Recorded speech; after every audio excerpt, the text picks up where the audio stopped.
Mariners are hoping to start a new win streak in Boston. And we're hoping they will. As the season winds down, about 40 games to go, they're playing pretty good baseball. They were looking for win number 5 in a row, 3 in a row over the Orioles at Camden Yards this afternoon, and they didn't get either one. Brett Boone sat this one out against veteran pitcher Rick Sutcliffe. Harold Reynolds got the start at second base, 1 2 for 4. The M's get on the board in the third. Edgar Martinez lifts a sacrifice fly to left. Harold tags up and scores easily, and as I mentioned, he had a couple of hits in the game today. Oh, nothing like a sacrifice fly, huh? We got only the best highlights here.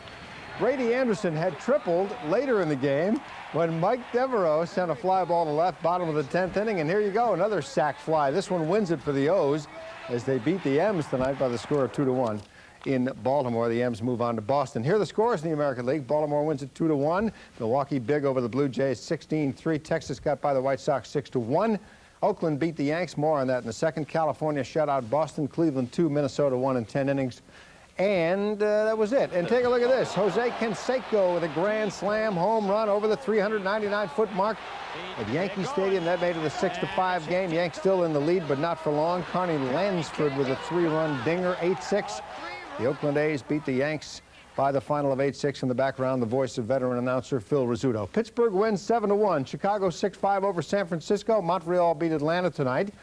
St. Louis over Houston, and the Mets beat the Dodgers 11-4. Minor leagues in AAA. Tacoma 2, Tucson 1. Southern Oregon up north beat Everett by the final of 3-1. Well, they were popping pads at Husky practice today. Oh, not exactly all-out face smashing, but pad popping nonetheless.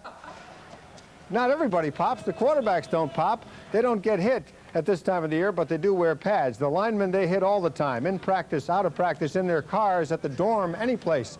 Dave Hoffman loves this time of the year. You get that feeling back in your neck again, and you get the feeling going down through your sinuses and stuff, and you say, yeah, I'm back in the saddle again. That's a good feeling? Yeah, it is a pretty good feeling. You know, you kind of miss it after a while. Pad popping. Tomorrow morning, bright and early, the GT Northwest Classic gets underway at Inglewood Golf Club in Kenmore. Oh, all the big names are out there today for the second day of the Pro-Am affair. Chichi Rodriguez, 1987 champ, runner-up for the past 2 years, entertained the crowd as he always does. And there's Chichi. Nice shirt. And Arnold Palmer, no longer a regular on the senior tour, has made the trip to Seattle just to be here and visit with his Seattle friends in Kenmore this weekend. One of the main reasons, of course, aside from that, is the fact that I enjoy the Northwest. Tomorrow morning starts at 8:40 in Kenmore. Well, we close tonight with a crazy story out of New Jersey. Let's go right to Freehold Racetrack. All was going well in the 7th race until a horse named Scandal threw his rider and turned around the opposite way and then stopped and climbed the stairs into the jockey's quarters. Yes, it happens all the time.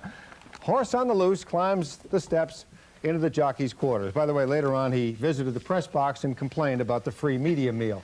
But that's what happened tonight in Jersey. And then later he did a little paddock popping. That's true, he did. Thanks, Tony. Okay. Stick around. Jeff Renner tells us about wake-up weather next. First, though, check those winning daily lottery numbers.